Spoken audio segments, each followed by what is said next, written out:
반란의 비즈니스 모델을 이해해야 되는데 명품 브랜드가 반란에 입점하냐? 안 그래요. 입점 안 해요.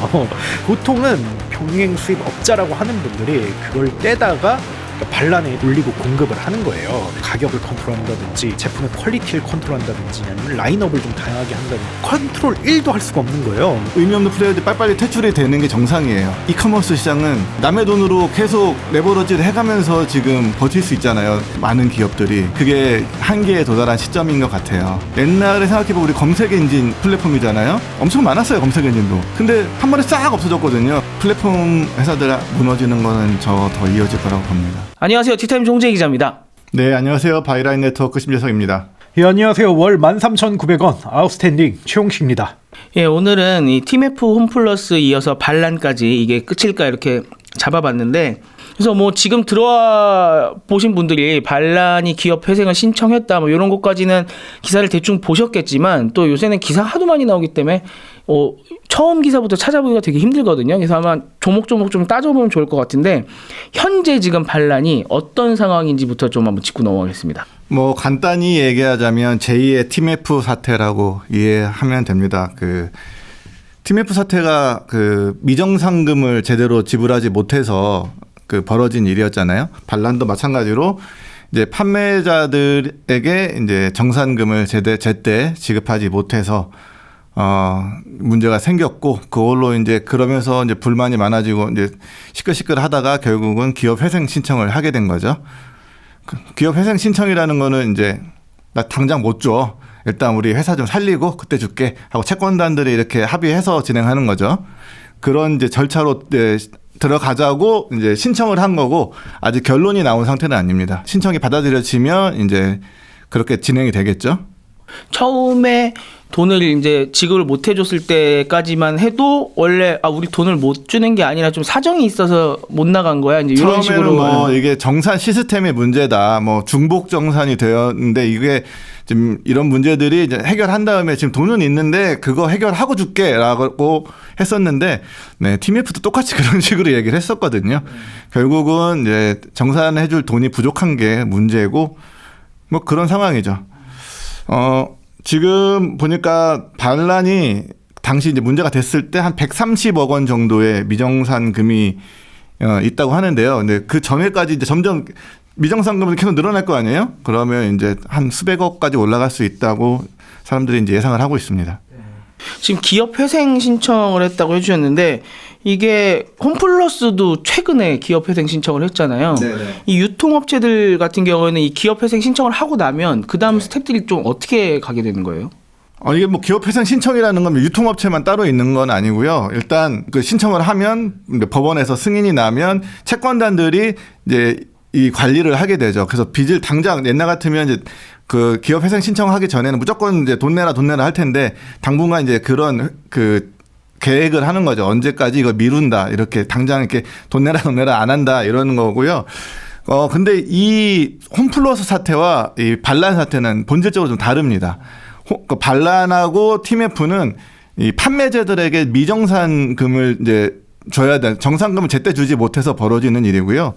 홈플러스의 경우는 이 판매자들, 그러니까 물건을 공급해 준 사람들하고는 별로 관계가 없고, 홈플러스 같은 경우에는 이제 금융권하고의 문제가 좀 있었습니다. 이 홈플러스는 사실은 이제 당장 빚을 못 갚을 상황이 아닌데, 이 신용등급이 좀 떨어졌거든요. 그 전에 조금 이번 사태가 일어나기 전에 신용금이 떨어지니까 이제 이자가 올라갈 거 아니에요. 그러니까 이제 금융 비용이 올라갈 수밖에 없거든요. 금융 조달 비용이. 그러니까 그걸 예상한 이제 그 홈플러스 측에서 나는 앞으로 못 갚을 것 같아.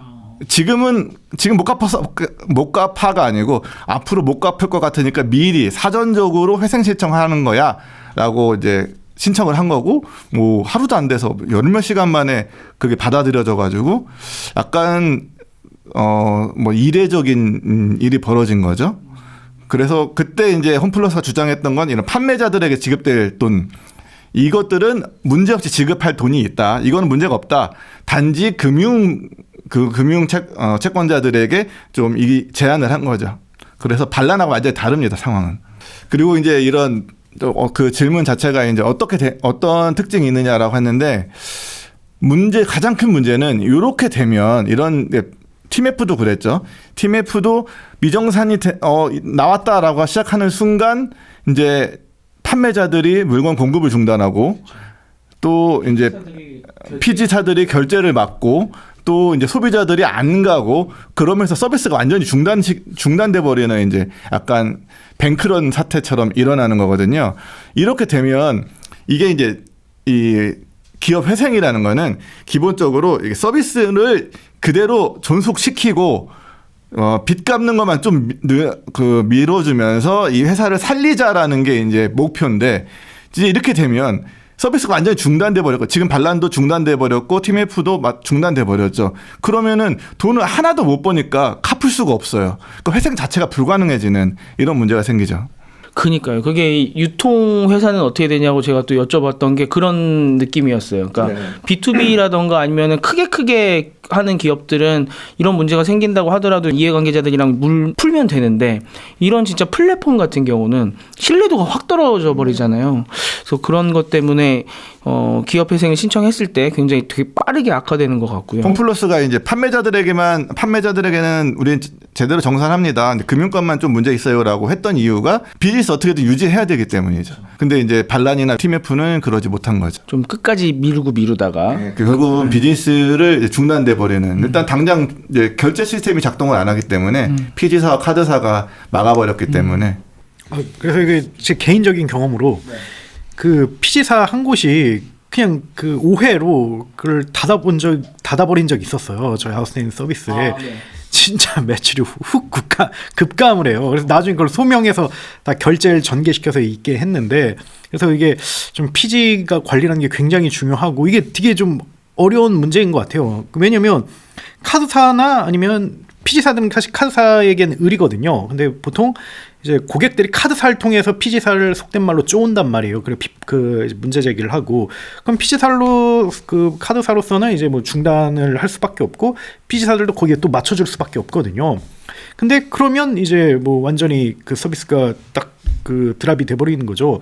근데 그렇다고 해서 계속 또 워킹 시키는 것도 이상하잖아요. 왜냐면 회사 자체가 문제가 있고 자금 융통이 어떻게 될지 모르는 건데 사실 이걸 또 닫는 게 맞는 거거든요. 그래서 이게 되게 좀 딜레마인 거죠. 이게 닫아도 안 되고 그리고 뭐 안 닫아도 안 되고. 그래서 이런 거는 분명히 좀 약간 정책적인 면으로 좀 그런 보완이라든지 그런 게 있어야 되지 않을까 싶습니다. 안 닫으면은 소비자들 피해로 갈 수도 있는 거잖아요. 그러면 지금 이 피해가 어느 정도 되냐를 아까 뭐 130억 정도 말씀해 주셨는데 TMF 사태랑 비교할 땐 좀 어떤 수준입니까? 반란 측은 맨 처음에는 130억 원 규모의 미정상금이 발생했다라고 얘기했는데 이게 정확하진 않아요. 그리고 또 반란 측도 제가 그 커뮤니케이션을 해보니까 또 좀 말이 바뀌더라고요. 그래서 이게 월 거래액이 300억인데 이것보단 낫는 것 같다. 근데 내부에서 집계하고 있다. 그래서 130억 원에서 300억 정도다라고 이렇게 보면 되는데, 근데 저는 이보다 조금 위라고 생각을 해요. 보통 이런 이슈가 터졌을 때 축소해서 이렇게 이야기하는 경향이 있고, 그리고 또 반란이 또 안타깝게도 뭐 가품 사태라든지 뭐 반송비 사태라든지 이럴 때 좀 그렇게 진실하게 대응하지 않았거든요. 그리고 또 이번에도 아까 심재석 대표님이 말씀하신 것처럼 뭐 정상금이 뭐 이렇게 뭐 누적 뭐 과다하게 집계돼서 뭐 이렇게 거짓말 했잖아요. 이건 거짓말이죠. 그렇기 때문에 이게 회사가 사실대로 피해액을 말하지 않았을 거라고 생각을 한다. 그래서 수백억이라고 봅니다. 근데 이거는 사실 TMF의 경우 뭐 미정상금이 1조 원을 훌쩍 넘기 때문에 이것보다는 이제 작다고 볼 수가 있죠. 근데 그 어쨌든 그 국민이나 사회 입장에서 보면 뭐 많든 적든 TMF 사태가 하나 터졌어요. 근데 뭐 이거를 어떻게 보면 약간 천재지변이라고 볼 수도 있겠죠. 아, 근데 만약에 또 터졌어. 그러면 뭐 계속 터질 수가 있는 거잖아요. 그럼 이게 어떻게 보면 이커머스 플랫폼 전체에 대한 사회적인 신뢰가 그 줄어든다는 측면에서 굉장히 좀 위험하고 좀 이게 어떻게 해결해야 되나 머리를 맞대야 된다고 생각을 합니다. 그래서 또 이와 별개로 한 가지 좀 그 여담이 있는데, 맨 처음에 그 반란이랑 이제 사실 확인하기 위해서 대표님, 홍보이사님, 홍보 고문님 이렇게 세 분에게 전화를 했어요. 아, 최 대표님이 직접. 예, 홍보 고문님은 대기업에 계시다가 뭐 이게 전업이 아니라 이렇게 프리랜서로 이렇게 봐주시는 분인데 대표님 전화 안 받으시더라고요. 그리고 홍보 이사님 전화 안 받으세요. 그리고 홍보 고문님도 안 받으세요. 카톡이 온다거나 문자가 온다거나 하지도 않고. 그러지도 않고 다 제가 문자 남겼는데 그때 제가 약간 좀 딱 돌았죠. 이거는 너무 무책임하다. 어떻게 아무리 회사가 어려워도 이건 끝까지 책임져야지라고 하는데 홍보 고문님에게 연락이 왔더라고요. 그래서 홍보 이사가 지금 뭐 육아휴직 중이고 대표는 뭐 아시지 않냐, 그래서 어떻게 지금 상황한테 전화 받겠냐 해서 본인이 이렇게 했는데 이 자체는 좀 리스펙한다는 뜻을 보이고 싶고, 그래서 약간 인식이 조금 바뀌었어요. 그래서 반란이 좀 아주 그 위험한 건 맞긴 한데, 근데 뭐 사태 해결 안 하려거나 뭐 이런 건 아니구나. 그래도 나름 의지가 있구나. 그래서 뭐 지금 대표님이랑 뭐 슬랙으로 커뮤니케이션 하시냐, 뭐 정말 거기 사무실 직원 아무도 없다는데 정말 모든 게 그냥 붕 떠버린 거 아니냐. 근데 그건 아니라고 이렇게 이야기를 해줬습니다. 네. 완전히 손 놓은 것 같지는 않다. 지금 정산을 못 받은 분들이 있다는 건데, 이분들은 주로 어떤 분들이에요? 이게 반란이라고 하면은 뭔가 정말 명품 회사인가? 아니면 아니면 국내 셀러인가? 좀 헷갈리거든요. 이게 대부분은 병행 수입 업체예요. 이게 좀 반란의 비즈니스 모델을 좀 이해해야 되는데, 이게 명품 브랜드가 반란에 입점하냐? 안 그래요. 입점 안 해요. 왜냐면 이들은 기본적으로 고고합니다. 온라인 유통이 굉장히 보수적이에요. 그리고 정말 극소수 사례에 이렇게 허용을 해주는데 뭐 사진이라든지 UI, UX까지 본인들이 다 통제를 해요. 그래서 좀 만약에 명품 같은 거 보면 이미지가 상당히 통일되어 있다는 거를 온라인에서 보시면 알 수 있을 거예요. 그래서 이게 브랜드 파워를 가지고 있고 이걸 잃지 않으려고 하는 거죠. 그래서 사실 플랫폼 회사들은 여기에 찍소리 못 하거든요. 그래서 직접적으로 제휴 맺기가 굉장히 어렵고, 그래서 보통은 이제 병행 수입이라고 해가지고, 병행 수입이 뭐냐면 전 세계에 뭐 명품들이 이렇게 널려 있을 거잖아요. 어떤 곳은 싸고 어떤 곳은 비싸고, 뭐 어떤 곳은 백화점에서 팔고 어떤 곳은 마트에서 팔고 어떤 곳에서는 뭐 떨이로 팔고 뭐 그럴 거잖아요. 그런 거를 거기 이제 이른바 이제 병행 수입 업자라고 하는 분들이 그걸 떼다가 반란에 이렇게 올리고 공급을 하는 거예요. 근데 이게 이슈가 있는 게, 그 어떤 비인기 제품은 뭐 쉽게 구할 수가 있죠. 근데 안 팔릴 거 아니에요. 근데 결국 인기 제품을 이렇게 소싱을 해야 되는데 인기 제품은 사기가 굉장히 어렵단 말이죠. 그리고 무엇보다 가품 논란이 이게 늘 따라올 수밖에 없어요. 왜냐면 명품 브랜드 본사에서 이걸 딱 승인해 준 게 아니라 그냥 자기네들이 이렇게 뭐 그걸 자기네들이 또 믿는 어딘가 업체에서 사왔을 그렇죠, 거잖아요. 그렇죠. 예, 그래서 그 믿는 업체가 바로 부티크라고 하는데, 이게 부티크가 흔히 말하면 이제 공식 도매 업체라고 보시면 됩니다. 유럽에 많이 있어요. 주로 유럽에서 이렇게 하는데, 그래서 이들이 보통 여기서 이렇게 떼다가 이렇게 이제 반란에 이렇게 팔곤 하죠. 그래서 좀 반란 같은 경우 이 작업을 좀 손쉽게 하기 위해서 중간에서 뭐 정산을 맡기도 하고 뭐 그렇게 해서 지원을 합니다. 그래서 어쨌든 이들이 여기에 일종의 입점업체라고 볼 수가 있는데, 지금까지 그 미정산 이슈가 몇 번 터졌다가 이번에 이게 엄청나게 크게 이게 터졌다고 볼 수가 있죠.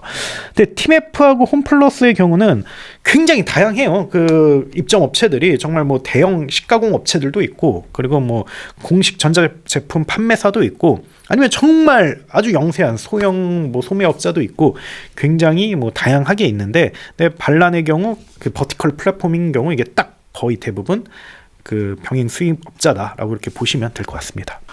예전에 카메라 사고 이럴 때 병행 수입 이런 거 많이 봤었는데요. 네. 병행 수입은 이제 서비스가 안 되죠.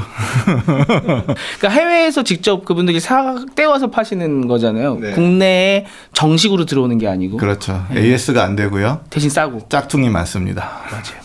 그러면 이 반란이 지금 소매업 이런 병행 수입 업자도 엮여 있지만 또 여기에 투자도 많이 했잖아요. 그러면 이 반란의 주요 투자사들 이런 데는 좀 어디가 있습니까? 일단 투자자 지분이 많아요. 그래서 최영록 대표가 한 30% 지분율을 가지고 있고, 그리고 뭐 여러 가지 구성원들도 좀 일부 가지고 있지만 나머지는 다 투자자라고 보면 되는데, 뭐 주요 회사만 보자면 신한캐피탈, 어반베이스 사태로 유명한 거기가 있고요. 그다음에 컴퍼니 K 파트너스, 우리벤처 투자 파트너스, SBI 인베스트먼트와 같은 대형 투자사들이 있고요. 그다음에 뭐 위벤처스라든지 뭐 코롱 인베스트먼트라든지 아니면 뭐 메가 인베스트먼트라든지 이런 데는 뭐 중형급 그런 투자사들이고, 그리고 네이버가 특이하게도 전략 투자자로 이렇게 들어왔어요. 그래서 반란이 이렇게 한창 떠오를 때 그때 쿠팡이 누구냐, 넥스트 쿠팡이 누구냐, 넥스트 컬리가 누구냐, 뭐 이런 이슈들이 있었는데 그 중 하나로 반란을 이렇게 택했고, 그때 반란이 확실히 3사 중에서는 뭐 논란이 있긴 하지만 어쨌든 지표가 제일 좋았다 이런 얘기가 있었거든요. 그리고 어쨌든 명품 DB라는 거는 좀 독보적인 그런 DB 콘텐츠이기 때문에 좀 이걸 확보하기 위해서 좀 하지 않았나 그렇게 생각을 해봅니다. 예. 좀 정말 많이 들어본 투자사들이 투자 많이 했군요. 그때만 해도 정말 많이 이렇게 주목을 받았어서. 그러면 이 좀 타격도 있습니까? 이 회사들 지금 돈이 꽤 많이 들어간 거 아니에요? 그래서 뭐 타격이 없진 않죠. 그래서 VC의 경우 보통 운영하는 벤처 펀드를 통해서 이렇게 투자를 하고 그걸 이제 지분 가치를 이제 계속 주기적으로 평가를 하거든요. 그래서 만약 그 실적이 좋지 않거나 앞으로 상황이 좋지 않다고 생각을 하면 그걸 이게 확 평가 가치를 낮춰요. 그래서 이걸 흔히 감액이라고 이야기를 하거든요. 그래서 그 이제 차익 손실분을 이렇게 재무제표에 그대로 반영을 하는데, 만약에 완전 자본 잠식이 들어가거나 아니면 폐업을 하면 전액 감액이라고 해가지고 아예 0으로 처리를 해버리거든요. 그럼 이제 투자금 싹 다 날리는 거죠. 그래서 그걸 또 재무제표에 반영을 해야 되는데, 그래서 아마 대부분 전액 감액했을 거예요. 웬만하면 완전 자본 잠식 상태 되면 웬만하면 이렇게 전액 감액하거든요. 그래서 아마 뭐 이것 때문에 뭐 회사가 휘청인다 이런 건 아니겠죠. 왜냐면 AUM이 보통 1, 2조 원 정도 될 테니까 거기서 뭐 몇십억 정도 날렸을 테니까 뭐 많아도 100억. 그래서 뭐 근데 어쨌든 뭐 속된 말로 물리게 된 거죠. 예. 근데 최근에도 투자를 받았었다면서요? 아주 최근에. 그거는 뭐예요? 그거는 실리콘투라는 요즘 잘 나가는 화장품 회사가 있거든요. 그래서 거기로부터 300억 원 기업 가치로 150억 원을 투자 받았습니다. 그러니까 300억 기업 가치로 150억이면 50% 지분 날린 아니에요? 거죠. 50걸 준 거죠. 구체적으로는 290억이라고 하더라고요. 예, 정확히 290억인데 제가 반올림했습니다. 근데 그러면은 인수 아니에요? 인수? 그렇죠. 근데 이게 좀 약간 복잡해요. 근데 이게 어쨌든 첫 번째로 알 수 있는 거는 거기 반란이 한때는 기업 가치가 5천억 원에 이르렀거든요. 그래서 5천원 뭐 투자가 된 건 아니고 이렇게 얘기가 됐었어요. 그러니까 한 20분의 1로 그냥 확 쪼그라든 거죠. 그리고 이게 투자 유치 구조가 좀 재미있는데 이게 150억 원의 전환 사채를 두 차례에 걸쳐서 75억씩 이렇게 주는 조건이에요. 그래서 먼저 75억 원은 이미 했고 2차 투자는 옵션이 걸려 있어요. 손익분기점 넘어라. 그리고 사입 비중을 높여서 수익성 개선해라 라는 그런 조건이 걸려 있는데, 근데 이 자체만으로 인수했다고 보기엔 좀 애매하긴 해요. 왜냐면 전환 사채의 경우 전환하지 않으면 지분이 되지 않기 때문에 근데 아마 인수하려고 한 거겠죠. 그리고 두 번째 투자는 들어가지 않았으니까 그래서 인수는 좀 애매하긴 한데, 근데 실리콘투 입장에서는 그냥 속된 말로 줍줍한 거죠. 이렇게 매물 나왔는데 싸니까 산다. 그래서 그리고 최영록 대표 입장에서는 투자 받으면 사실상 최대 주주 위치에서 물러나야 되는데 어떻게 보면 엑시트하지 못하고 정리해야 되겠다 이런 걸 생각을 한 거죠. 그래서 내가 이거에 대해서도 홍보 고문님에게 물어봤어요. 이거 어떻게 생각하냐라고 하니까, 근데 최영록 대표가 나한테 이런 얘기를 했다. 그래서 지금 중요한 건 자존심이 아니라 현금이다. 그걸 위해서라면 난 다 포기할 수 있다. 그래서 거기에 좀 맞는 인상 받았다, 인상 깊었다 이런 얘기를 했습니다. 어쨌든 그런 이야기가 있고, 근데 이게 지금 이제 머리 아픈 상황이 된 거죠. 왜냐면 실리콘투의 입장은 사실 화장품으로 지금 엄청 뜨고 있는 회사거든요. 되게 오래된 회사인데 막 실적이 이래요. 근데 그것만으로는 안 되니까 어느 정도 사업 연관성이 있는 명품이라든지 온라인 쪽에 진출을 해가지고 한 개 기업을 헐값에 인수한 다음에 이걸 이렇게 정상화 시키려고 한 건데, 사실 알았겠죠. 300억으로 다운시킨 것 자체가 사실 문제 기업이라는 걸 알고 다운시킨 거겠죠. 근데 그렇다고 해서 한 달 만에 이게 회생 신청하는 기업에 투자하지는 않을 거잖아요. 그러니까 어떻게 보면 75억이 들어가면은 어느 정도 버틸 수 있을 거라고 생각하고 넣었을 거 아니에요.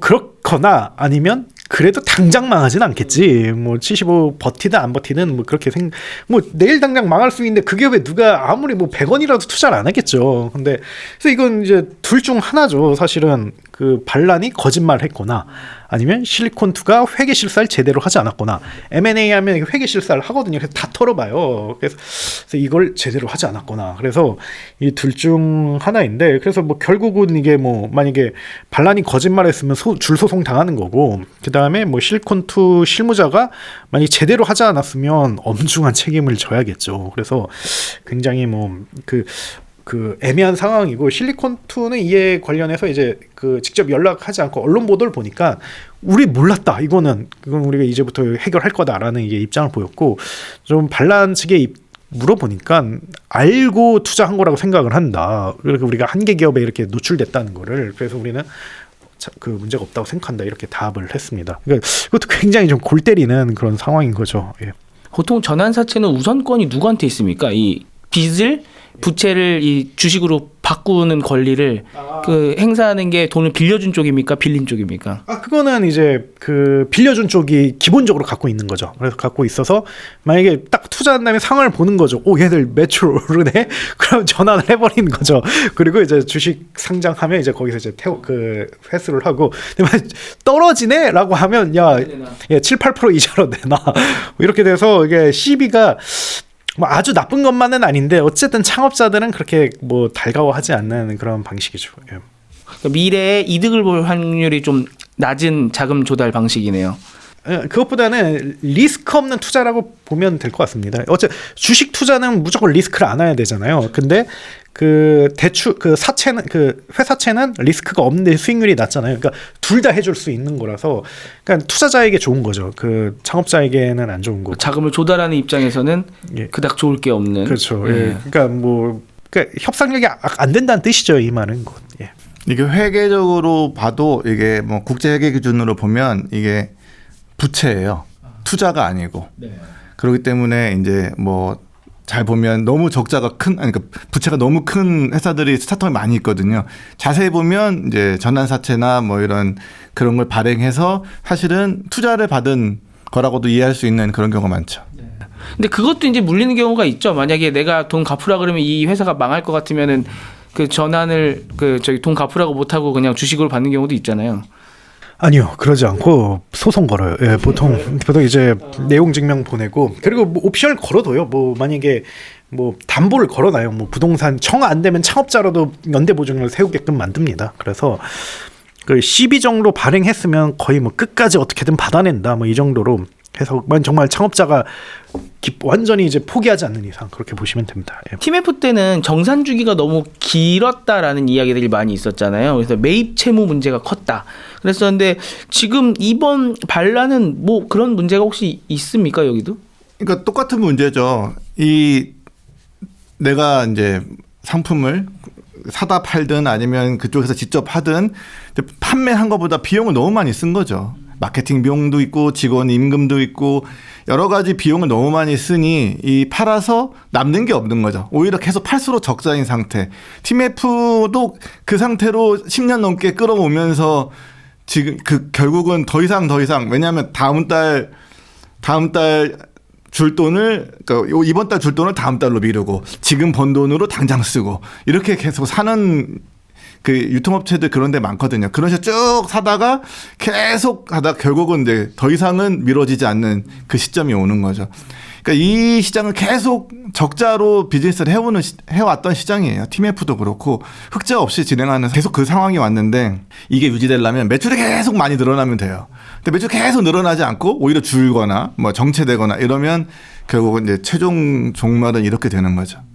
이번에는 뭐 예를 들어 정산 주기가 막 너무 길었어 이런 것까지는 아직은 얘기는 없는 거죠. 정산 주기는 이제 보통 여기 반란은 세 개 중에 선택해서 한다고 하더라고요. 일주일, 뭐 15일, 30일. 그러니까 요거는 뭐 옛날에 TMF나 이런 데에 비해서 엄청 길다 이건 아니에요. 뭐 한 60일, 70일도 되기도 했으니까 지금 그러니까 최대 30일이니까 정산 주기가 너무 길다까지는 아닌 거죠. 만약 정산 주기가 길었으면은 더 크게 터졌을 수도 있겠네요. 그러면 이제 더 많이 쌓았겠죠.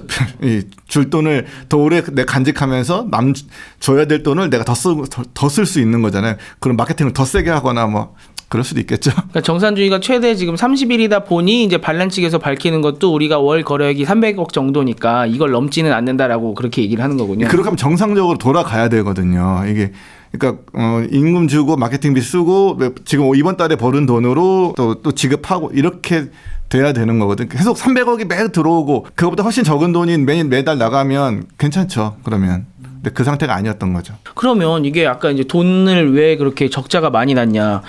플랫폼이 수수료랑 광고비까지 받는데 왜 적자인가 이제 올려주셨는데 저도 그럼 이게 왜 이런지 좀 궁금한데 예전에 막 뭐 광고 정말 세게 전쟁했잖아요. 발란, 머스티, 트렌비 셋이 진짜 엄청 탑 배우들 이렇게 섭외해갖고 광고하고 이랬었는데 지금도 댓글 보면 그 말씀들 많이 하시더라고요. 이렇게 엄청 큰 회사가 아닌데 탑 배우 섭외해서 광고하는 회사들은 일단 주의해야 돼. 막 이런 댓글도 남기시던데 그게 제일 원인이라고 봐야 됩니까? 아니면 다른 이유가 있습니까? 그때는 이제 코로나 시국이었기 때문에 좀 지금하고 상황은 좀 다른 것 같고요. 그때는 이 시장이 어떻게 될지 사실 몰랐던 시장이거든요. 명품 시장이 얼마나 클지 명품에 시작해서 뭐 이제 고가의 다른 뭐 가구나 뭐 화장품이나 다 넓혀갈 수 있는 거죠. 하여튼 약간 그러니까 약간 돈 있는 사람들을 타깃으로 한 비즈니스를 만약에 성공적으로 했다면 이 플랫폼이 어마어마하게 성장할 수도 있는 비즈니스죠. 그러니까 이 시장을 성장시키고 또 이제 경쟁에서 우위에 점하기 위해서 광고를 쓰고 또 그만큼 또 계속 거래액도 늘어나고 시장도 성장했어요. 그때는 그래서 괜찮았어요. 근데 코로나가 지나가고 난 뒤에는 일단 명품 소비 엄청 줄었거든요. 이제 또 경기도 요즘 엄청 안 좋잖아요. 그러니까 이제 명품 시장이 점점 줄어들었고 특히 온라인 명품 시장이 굉장히 줄어들었어요. 그렇기 때문에 이제 명품 회사들, 그러니까 온라인 명품 회사들이 계속 어려움을 겪었죠. 근데 이제 옛날에는 투자금으로 돌렸는데 이제 투자가 못 끊겼고 거래액은 줄고 옛날 아까 정상금은 계속 쌓여가고 있고 그 상태가 된 거죠. 그래서 또 다른 면으로는 이게 비즈니스 모델의 한계도 있었어요. 뭐냐면 이게 만약에 제품을 여러 개 다루거나 아니면 본인들이 직접 만드는 거라면 사실 상당히 많은 부분을 컨트롤할 수가 있거든요. 뭐 예를 들면 가격을 컨트롤한다든지 뭐 아니면 제품의 퀄리티를 컨트롤한다든지 아니면 라인업을 좀 다양하게 한다든지 이런 방법이 있는데 근데 이건 명품이잖아요. 그러니까 컨트롤 1도 할 수가 없는 거예요. 그리고 무엇보다도 명품 회사들이 기본적으로 전혀 이렇게 협조를 안 해주려고 해. 그러다 보니까 정말 이제 뭐 가격은 당연히 컨트롤할 수 없고 뭐 그리고 또 뭐 제품, 뭐 소비자의 니즈, 뭐 이런 거 수요 공급, 특히 특정 제품에 대해 확 몰리는 이런 걸 하나도 그게 뭐랄까 예측할 수도 없고 컨트롤할 수도 없다 보니까 굉장히 한계로 나타난 거죠. 그리고 이들이 결국 내세울 수 있는 그런 뭐랄까 캐치프레이즈는 오프라인보다 싸고 편하다 뭐 이거밖에 없거든요. 사실 뭐 편하다는 안 되고 왜냐면 어차피 시간이 많이 걸리니까 결국은 싸다밖에 할 수가 없는 건데 그 말은 뭐 어떻게 보면 손해보고 팔 수밖에 없는 그런 구조이기 때문에 사실 좀 많은 좀 분들이 얘기하는 거는 좀 명품이라는 특수성이 굉장히 컸다 뭐 이런 이야기 하시더라고요. 그러면 이게 적자가 나는 이유는 결국은 마케팅비를 태워야 매출이 오르니까 그렇게 무리하게 마케팅하고 또 인력 구조가 효율화되지 못하고 그냥 이렇다고 봐야 되는 겁니까? 그런 것도 이거 대표적으로 아까 말씀드렸다시피 이제 장사가 안 된 거예요. 그 IJX가 모바일 인덱스 조사에서 이제 카드 결제액을 따진 거를 보니까 반란이 최고 잘 나갈 때 월 500억이었다고 하더라고요. 카드 결제 금액이. 근데 요즘 한 200억대라고 하더라고요. 그러니까 뭐 반 이상 줄어드는 거죠. 그렇게 이제 거래가 줄어들으니 뭐 거래가 줄어들었다고 갑자기 고정 비용은 그대로 나가는 거잖아요. 그러니까 이제 상황이 어려워지는 거죠. 그렇다고 뭐 갑자기 절반을 정리해고 할 수도 있는 그렇죠. 것도 아니고 월급을 반으로 다 줄일 수 있는 그렇죠. 것도 아니고 그것도 정리해고 하면 그만큼 또 퇴직금 나가고 또 나가는 돈 많잖아요. 게임 업계도 저번에 그것 때문에 진짜 일회성 비용이 이만큼 증가했다 뭐 이랬었는데 쉽게 사람을 줄이고 뭐 이럴 수 있는 게 아니다 보니까 장사가 안 되면 적자가 확 날 수밖에 명품에 없는. 대한 인식도 좀 변하고 있다고 합니다. 이제 옛날에 그 코로나 시국이나 이럴 때는 또 우리가 또 유동성이 좋았잖아요. 우리 전 세계적으로. 그럴 때는 누구나 다 명품을 하나씩 갖고 싶어 하는 마음이 있었어요. 그러니까 젊은 사람들도 20대 뭐 10년 10대까지도 명품을 사고 싶어. 근데 돈은 없어. 그렇게 많지는 않아. 나는 그렇게 부자는 아닌데 명품을 하나 갖고 싶어. 그러면 어떻게든 제일 싼 명품을 찾아서 그런 게 이제 보통 온라인에서 그런 걸 병행 수입한 물건을 사는 경우가 있었는데 요즘은 이제 그런 심리는 좀 줄어들었고 명품 하나쯤 갖고 있어야 되지 이런 마음이 줄어들었다고 엠브레인 조사를 보니까 그렇게 이제 명품 하나쯤은 있어야지 하는 그런 인식이 계속 줄고 있다고 하더라고요. 구체적으로 뭐 6.4% 이렇게 줄었다고 하는데 그런 인식이 줄어드니까 결국은 명품은 돈 있는 사람만 이제 가는 거예요. 근데 돈 있는 사람은 어떻게든 뭐 5만 원이라도 싼 데 사야지 이런 마음보다는 좀 대접받는 내가 돈 있는 걸 대접받아서 명품을 사고 싶어라는 생각이 있을 거잖아요. 그런 분들은 백화점에 간다든지 뭐 전문 매장에 간다든지 그런 선택을 하게 되는 거죠. 그렇죠. 이게 애매한 타겟이네요. 근데 이게 보다 보니까 그 여기 대표님이 회계사 출신이시라고요? 네. 근데 이게 왜 이렇게 비용 컨트롤이나 이게 안 된 겁니까? 그래서 제가 이걸 굉장히 궁금했어요, 개인적으로.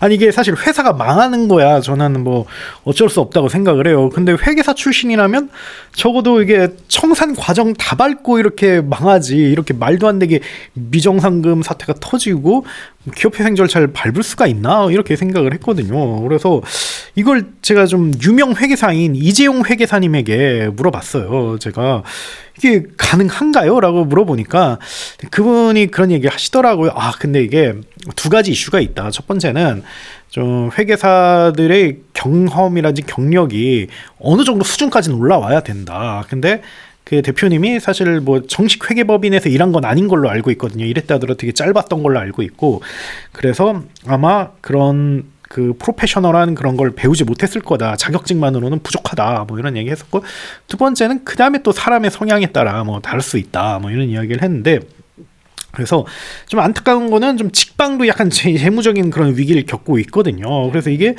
좀 둘 다 공통점이 뭔가 이게 열심히 하다가 이제 저 사업 장사가 안 돼서 망하는 거면 이해가 되는데 뭔가 이상하게 뭔가를 벌리고 그리고 나중에 수습 못하는 뭐 이런 거라 가지고, 그래서 그거는 기본적으로 재무쟁이들이 오랫동안 일을 하면 사실 사람이 보수적으로 갈 수밖에 없고, 왜냐면 마이너스 나면 나중에 머리 아프고 이제 감당이 안 되니까 그걸 최대한 회피하게 된다고 하더라고요. 근데 최소 몇 년 동안은 회계법인이나 아니면 그런 업무를 해야지만 그게 가능하고, 그래서 그와 이제 반대되는 사례가 오아시스라고 하더라고요. 오아시스는 대표님이 회계사 출신인데 딱 그래도 어느 정도 좀 한 느낌이 난대요. 그래서 딱 의사결정 굉장히 보수적으로 하고 막 컬리가 막 돈 태우면서 막 가고 있을 때 거기는 딱 흑자 경영, 그리고 뭐 콜드체인이라든지 뭐 물류 유통도 딱 할 수 있는 것만 뭐 이제 서울 몇 개 이제 거점을 둔다든지, 그리고 돈이 남으면 막 이런 거 마케팅으로 안 쓰고 인수 막 이런 걸 한다고 하더라고요. 그래서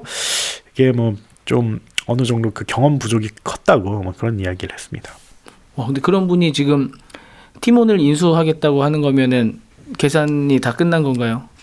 그렇다고 봐야죠. 근데 제가 알기로는 한 100 몇십억을 140억인가 뭐 아니면 300 몇십억인가 뭐 한 2, 300억 수준으로 알고 있는데, 근데 뭐 그 정도는 뭐 오아시스가 가진 뭐 현금만 해도 뭐 1,000억 원이 훌쩍 넘으니까 뭐 레버리지 일으키지 않아도 인수할 수가 있거든요. 그러면 뭐 다만 그걸 이제 동의해 주냐 안 해주냐 채권자들이 그 문제지.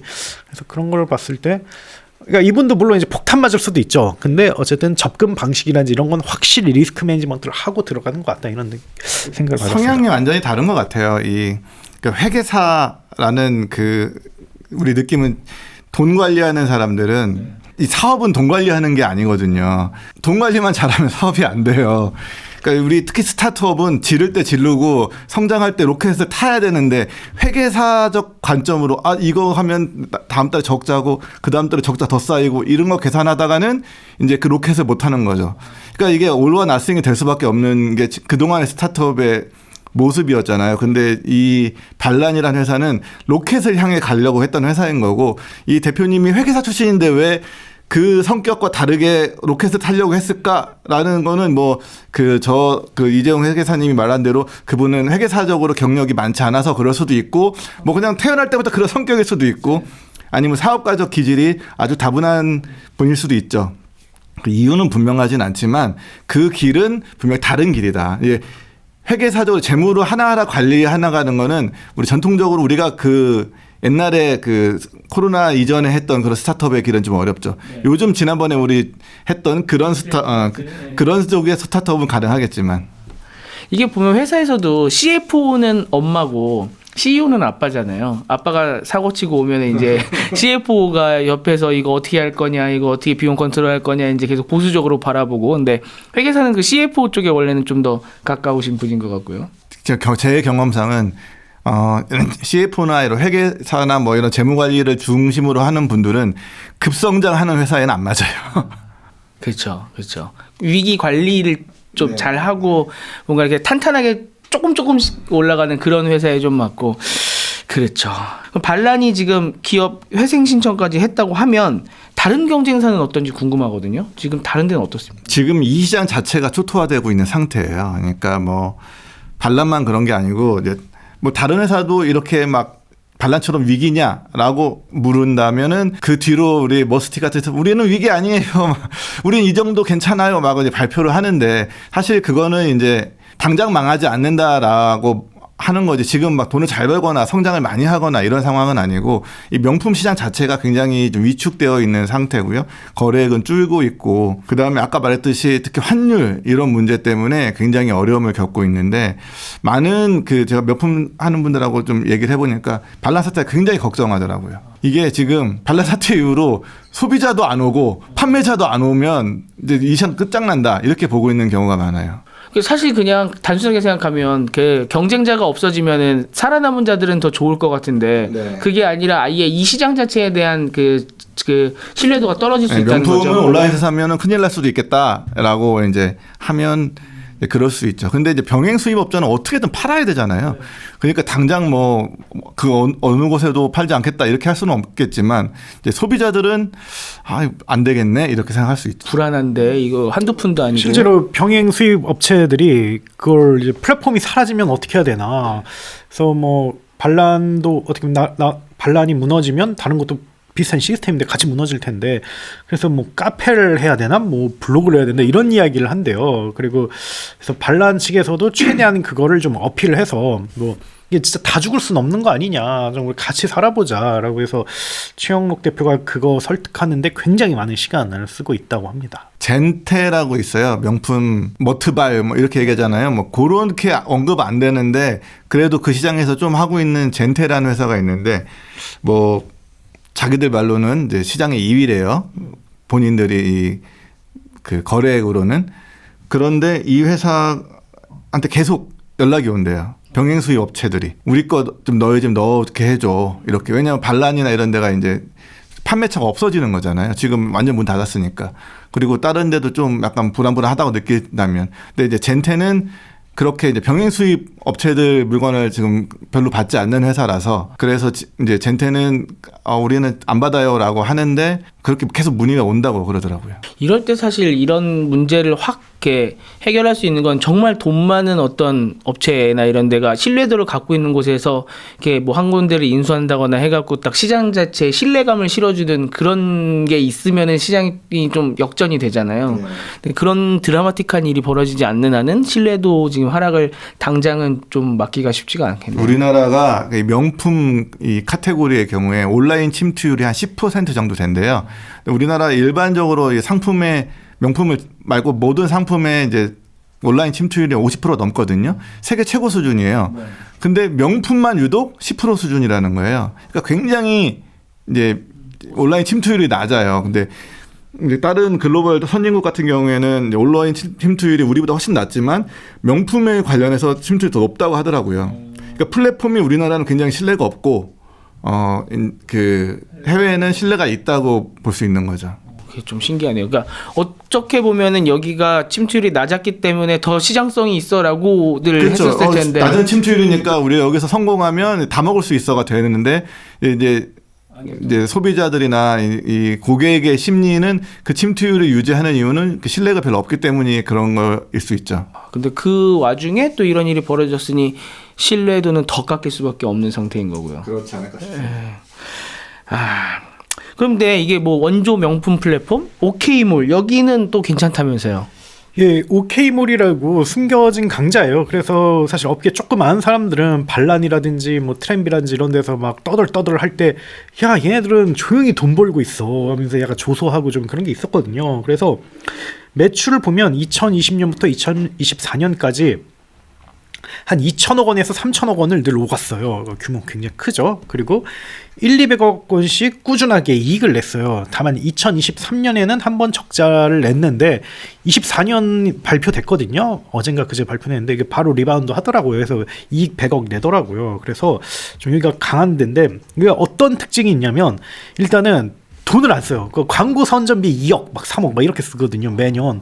그러니까 아예 그렇게 안 쓰고 다만 이걸 물류센터를 자체적으로 만들어가지고 그 물류비를 최대한 낮추고 그리고 특징이 거의 대부분을 다 사입을 해요. 직매입을 해요. 얘들은 병행 수입업자 안 쓰거든요. 그리고 부티크하고도 잘 안 하고 그냥 자기네들이 그 자체적으로 다 이렇게 소싱을 합니다.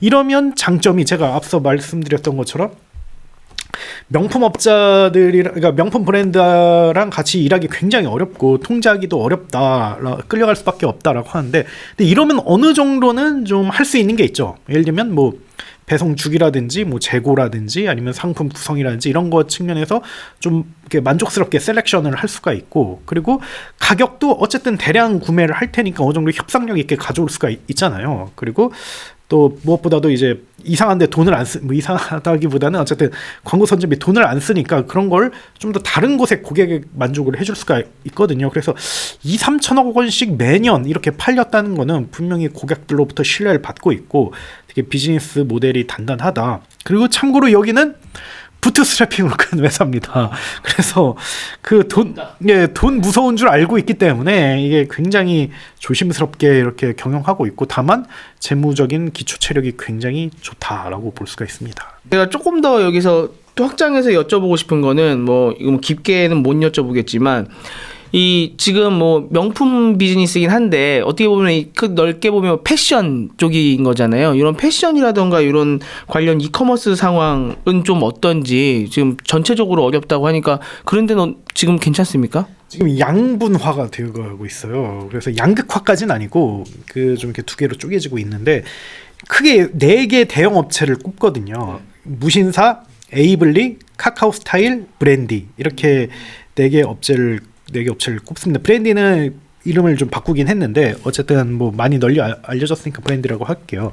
그래서 일단 무신사는 최근에 실적이 나왔어요. 그래서 1조 2천억 원에 영업이익 1천억 원 넘었습니다. 그래서 유니콘 회사들의 수거니 매출 1조 원인데 그걸 이제 처음으로 이번에 넘었고 그리고 작년에 적자 조금 났거든요. 그 리셀링 업체가 좀 자회사가 굉장히 많이 적자를 내서 적자를 좀 냈는데 영업이익 1천억 원을 이렇게 내서 어느 정도 이게 리바운드에 성공을 했죠. 그러니까 재작년에 적자, 작년에 흑자. 2024년 흑자. 네. 그래서 굉장히 좀 잘했다고 볼 수가 있고 에이블리가 2등 업체라고 보는데 여기도 잘했어요. 아직 매출은 실적은 나오지 않았는데 2023년 경우 매출이 50% 이상 늘었고 또 손익분기점을 또 넘었거든요. 되게 유의미한 일이죠. 다들 적자 싸움하고 있었는데 그래서 이 두 회사들은 괜찮다라고 볼 수가 있고 카카오스타일은 2024년 매출이 나오지 않았어요. 다만 2023년에 매출은 좀 늘었는데 한 4-50% 늘었습니다. 근데 적자가 200억 원이에요. 그래서 아직 적자의 늪에서 헤어나지 못하고 있어요. 그리고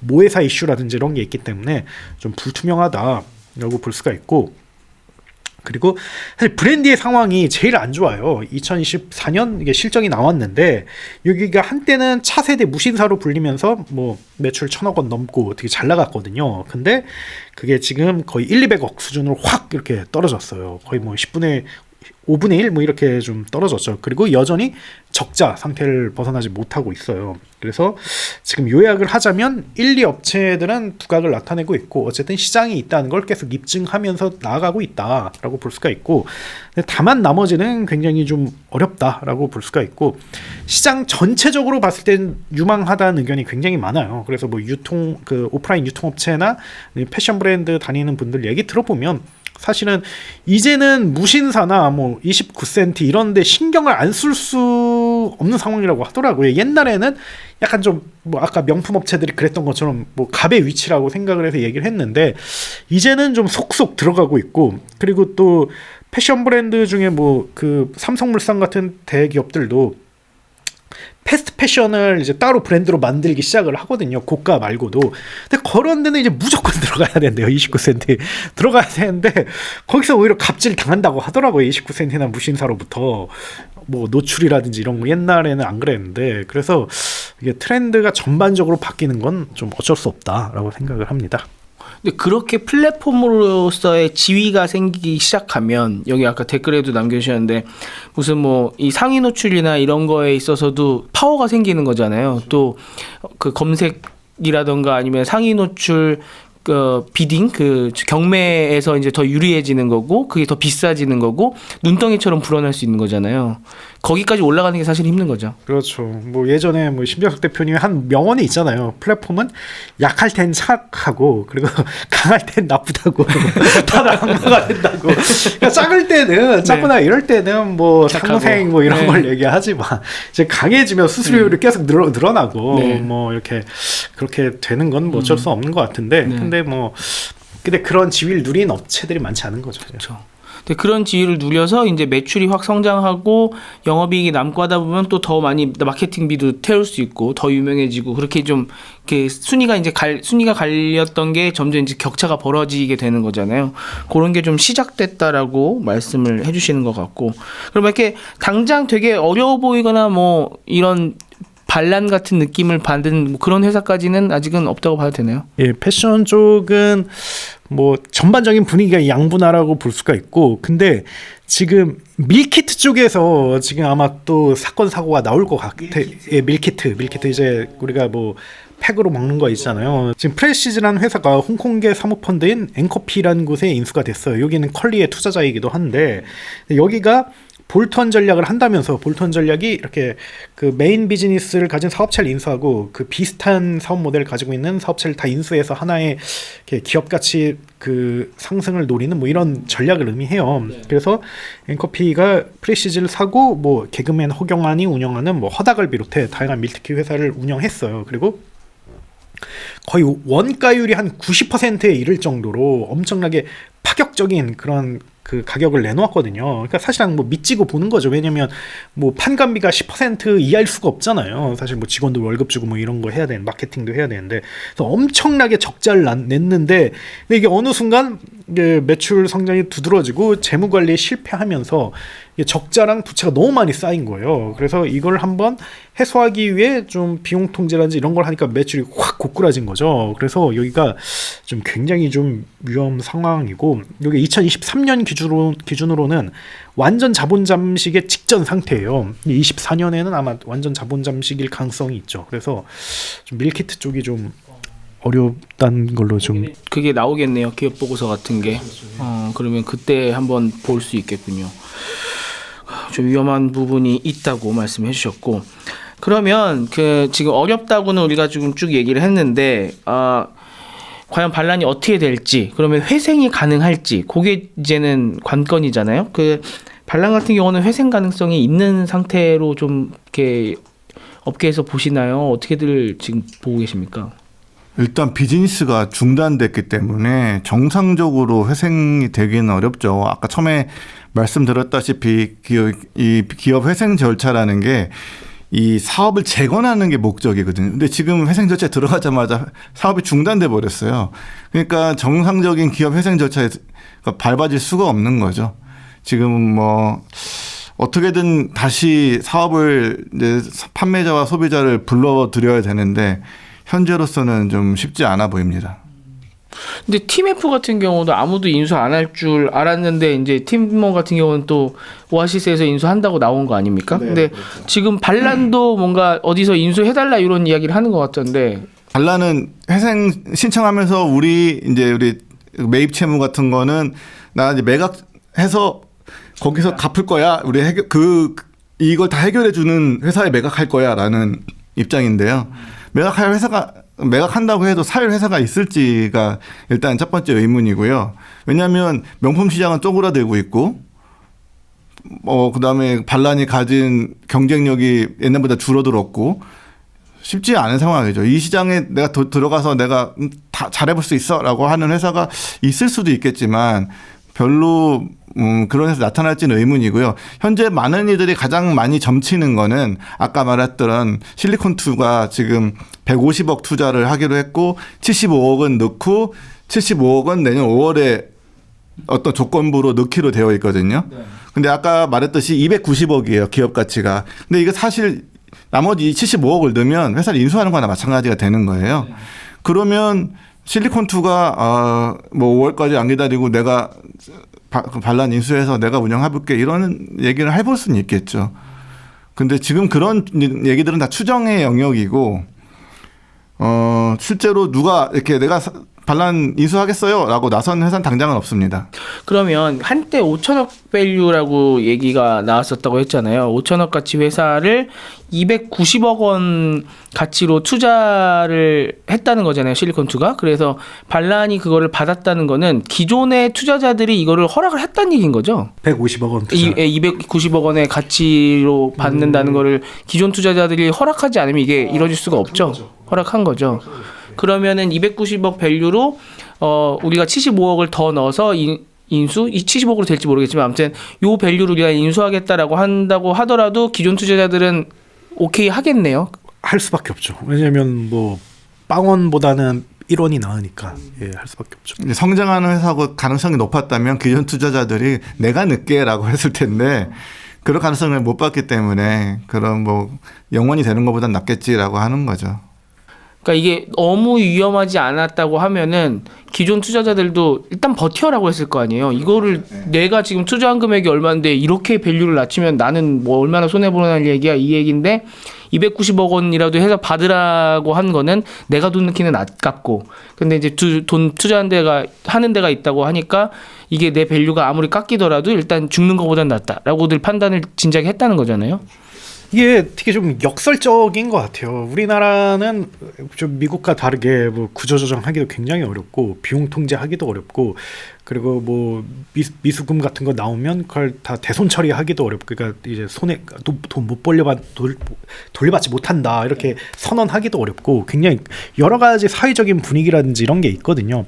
그래서 그 분위기가 어떻게 보면 그 피해자들을 지켜주는 요소일 수도 있죠. 근데 또 어떻게 보면 그게 또 피해자들에게 더 피해를 양산시킬 수도 있거든요. 여기서 방법은 간단합니다. 홈플러스 사태도 그렇고 팀F 사태도 그렇고 이걸 그냥 그 0원보다 1원이 낫다라는 관점을 견제하면 돼요. 그래서 그냥 확 그냥 깎아버리고 그 정상급 못 받는 거 이게 정말 안타깝죠. 안타깝지만 그걸 뭐 좀 그걸 어느 정도 감당하고 그렇게 해서 기업 가치를 최대한 낮추면 그럼 사거든요. 왜냐하면 몇백만 명의 회원수를 모았고 어쨌든 명품 시장에서는 상징적 의미가 있기 때문에 아마 리스크만 없다면 100억이면 저는 충분히 팔릴 수 있을 거라고 생각을 하거든요. 근데 이런 것들이 굉장히 다 엮여 있으니까 그 매각을 안 되게끔 만드는 거죠. 그걸 누가 사실은 이렇게 얽혀 있는 걸 사서 문제 해결을 하고 싶겠어요. 그래서 그 다른 게 그 좋은 점도 있지만 되게 이런 나쁜 점도 있고 되게 좀 역설적인 것 같아요. 근데 저는 뭐 너무 뭐 이거 쉽게 얘기하기는 어렵죠. 왜냐면 뭐 직원들이라든지 뭐 그런 병행 수입 업체들은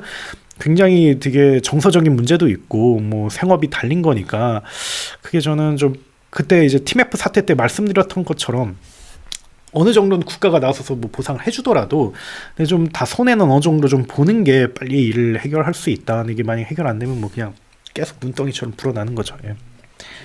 맨날 이런 얘기 나오면 이제 연쇄도산, 줄도산 뭐 이런 얘기들이 나오니까 점점 피해가 커질 수 있다 이게 문제인데 지금 벌써 팀F 시작해서 뭐 1년도 안 된 것 같은데 홈플러스에다가 이제 반란까지 쭉쭉 지금 뭔가 문제가 생기고 있잖아요. 우리 좀 전에도 또 위험이 있을 것도 보인다라고 해주셨는데 이 유통업 쪽에 그러면 이게 도미노 도산이 시작이 된 건지 이게 계속적으로 위험이 커질 일인지 아니면 이게 요 정도에서 이제 뭔가 끝나는 건지 그게 제일 궁금하거든요. 그러니까 저는 영세한 플랫폼하고 오프라인 마트는 계속 이렇게 될 거라고 생각을 합니다. 왜냐면 이게 전적으로 이게 유통망이 오프라인에서 온라인으로 바뀌어서 사실 이뤄진 일이거든요. 그래서 뭐 관련 트렌드는 지난 20년 동안 계속해서 서서히 진행이 됐는데 코로나를 맞아서 이게 진짜 확 바뀌었죠. 사람들이 안 나가고 그리고 뭐 정부가 돈을 푸니까 돈은 많아졌고 그래서 온라인에 이렇게 돈을 쓴 거잖아요. 그래서 이게 좀 확 바뀌었죠. 그래서 그래서 두 가지 트렌드가 일어났죠. 이로 인해서 첫 번째는 그 투자금을 받아서 적자 불구하고 나가는 회사들이 그런 모델이 힘을 얻게 됐고, 그리고 그 두 번째는 이게 빠르게 독과점 현상이 일어났죠. 온라인 세계는 사실 독과점이거든요. 그래서 왜냐하면 원클릭으로 이렇게 그 사용처를 바꿀 수가 있기 때문에 사실상 전환 비용이 제로고, 뭐 정말 그 이용자가 느낄 불편함은 익숙함밖에 없는 거고, 익숙함의 상실밖에 없기 때문에 이게 온라인으로 완전 넘어가서 이렇게 독과점 현상이 일어나는 거죠. 그래서 최상위에 있는 사업자들은 엄청나게 성장하는 거고, 밑에 있는 사업자들은 이렇게 싹 다 이렇게 나가는 거죠. 그래서 팀F 홈플러스 반란이 전 딱 그렇다고 생각을 하거든요. 그래서 이들은 쿠팡과 이마트랑 방법론이 비슷해요. 그리고 하는 방식도 비슷해.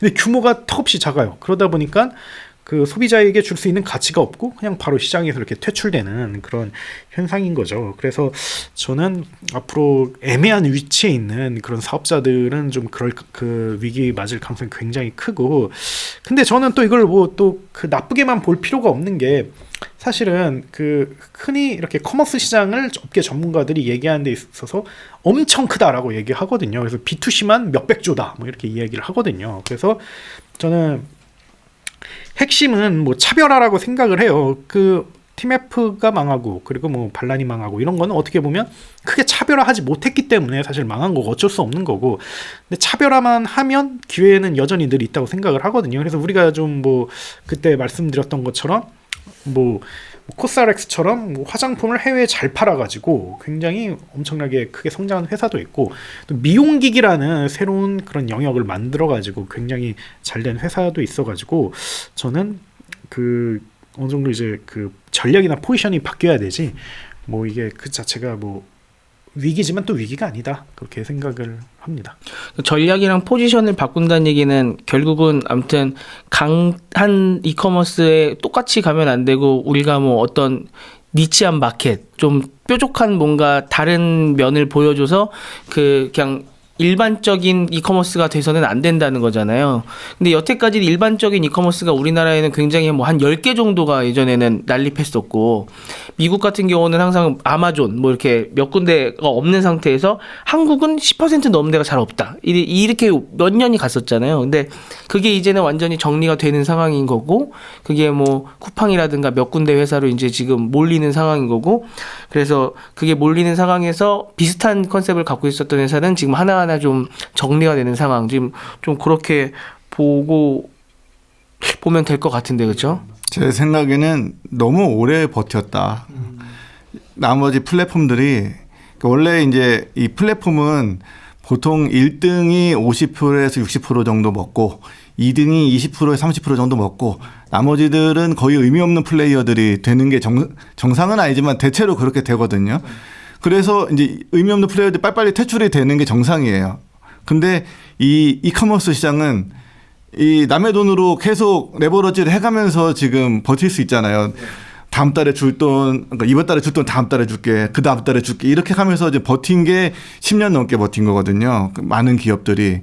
근데 이제 그게 한계에 도달한 시점인 것 같아요. 코로나를 거치면서 또 그 레버러지를 너무 많이 했고, 옛날에 생각해보면 우리 검색 엔진 플랫폼이잖아요. 엄청 많았어요, 검색 엔진도. 근데 한 번에 싹 없어졌거든요, 몇 년 안에. 근데 왜냐면 그들은 이제 시장에서 밀리면 더 이상 생존이 불가능해야 되는데, 이 이커머스는 시장에서 밀렸는데도 계속 남의 돈으로 계속 버틸 수 있었던 거죠. 현금이 도르니까. 그래서 오래 버틴 거일 뿐이다라고 생각이 들어요. 네. 이제는 더 이상 버티기 어려운 시점이 됐다. 그 상황이 됐다. 게다가 또 더 갈 겁니다. 제가 브랜드를 얘기하기는 그렇지만 플랫폼 회사들 무너지는 거는 더 이어질 거라고 봅니다. 아무튼 굉장히 피가 타는 분들 많이, 이렇게 입이 타고 진짜 피 마르는 분들 많이 계실 것 같은데, 아무튼 뭐라고 말씀을 드려야 될지 모르겠습니다. 아무튼 좀 잘 풀렸으면 좋겠다고 생각을 하고요. 오늘 이렇게 많은 분들 봐주셔서 너무 감사드리고, 지금 이제 대부분 스타트업이 작년 그 보고서들이 나왔죠. 아니에요. 이제 시작. 이제 4월에 나오기 시작하죠. 이제 시작. 그러면 저희가 2주 후에 할 때는 꽤 많이들 그래도 나와 있겠네요. 유니콘 회사들은 대부분 나왔을 네. 겁니다. 작년에도 저희가 그 4월 달에는 한 2번 정도에 걸쳐서 이렇게 그런 기업들을 봤던 것 같은데 아마 2주 후에는 저희도 또 많은 회사들의 보고서들이 나오면 뭐 이것저것 할 수 있지 않을까 생각을 해봅니다. 근데 좀 많이 선방했더라고요. 뭐 그 좀 말씀드리자면 좀 보니까 지금까지 나온 데들은 그 유니콘 확실히 이게 위로 올라가야 좀 생존율이 높아진다고. 괜찮은 것 같아요. 예, 유니콘급들은. 준비하시느라 너무 고생 많으셨고요. 또 끝까지 봐주신 분들 너무 감사드리고 고생 많으셨습니다. 또 뵙겠습니다. 네, 감사합니다.